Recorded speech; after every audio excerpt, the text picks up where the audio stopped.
The world is changing so fast. A lot of things going on. The inflation, world crisis, wars, and so on. Today, I'll be talking about a completely different subject. It's not going to be about real estate or touring a house.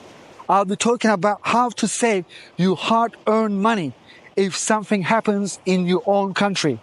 What is your plan B? Let's talk about that.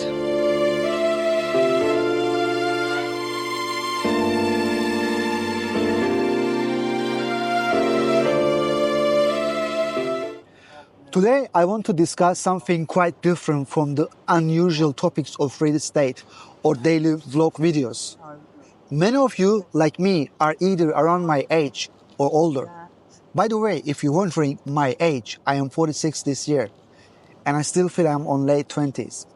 Anyway, going back to the subject, I have spent a lifetime working very hard to accumulate savings and build my businesses, buy my house and investments just like you. When you get older or wiser, an important question comes up. Obviously, it depends if you have enough savings. Are your hard-earned savings safe in your bank or your country where you live? As you get older, it's normal to ask this question, no matter where you live in the world. I can assure you that there are no completely safe places on earth, and we will talk about this later. If you are storing your money as you cash in bank where you live, you might be exposing yourself to a significant risk. No matter what kind of money you have or how many different currencies you save, this is mainly because of fiat money or paper money usually loses its value slowly due to inflation or, like we see today, hyperinflation. What comes next? We can guess, but we don't know when. It's only a matter of time. So what should you do to protect your hard-earned money where you exchange your entire life to make it? One effective strategy is to diversify your assets in a different country. Think of it as putting your money in a safe place somewhere else. If big problems happen in your country, like wars, economic problems, or sudden changes in taxes or rules, your money in another country will still be safe and hide away from all these problems. It won't be affected by troubles like local political fights, natural disasters, or personal or family problems, even legal issues. You don't have to invest 100% of your money, and you shouldn't, in real estate. We are talking about keeping liquid savings in safe for emergencies. If something bad happens in your country where you live, you can quickly use this money to protect yourself and your family if needed. I'm talking real solid money, gold. Also, the gold you keep in other countries helps protect against inflation and usually goes up in value when the economy is unstable during big world problems. During difficult periods, main commodities like petrol and food, as well as precious metals like gold and silver, become much more valuable, where other assets such as real estates and fiat currency may depreciate. Right now, we are witnessing a significant rise in inflation on a global scale.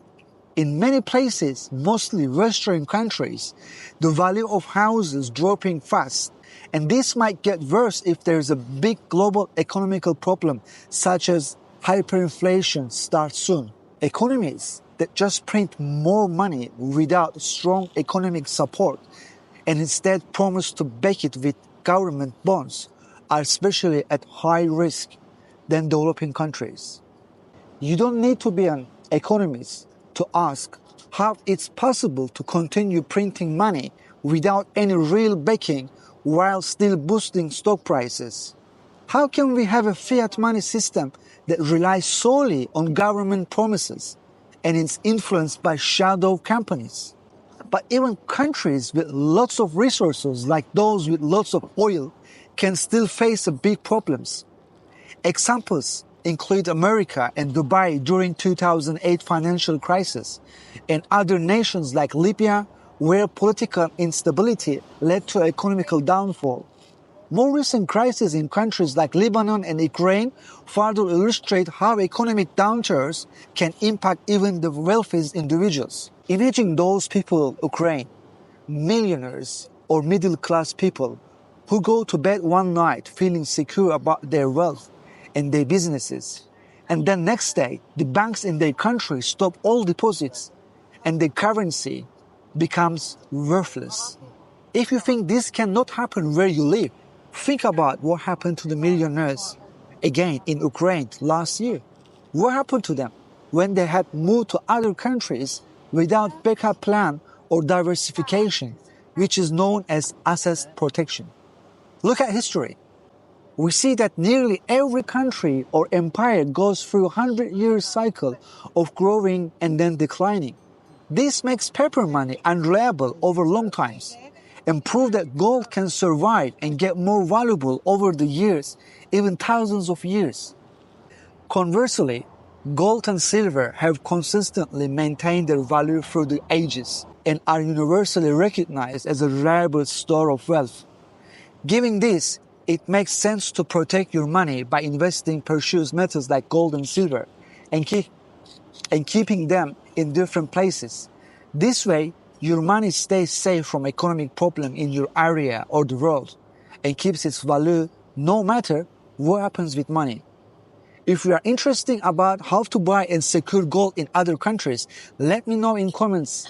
Then I will consider about making the second video about how to buy gold and silver in other countries. As J.P. Morgan says, gold is money, everything else only promises. What?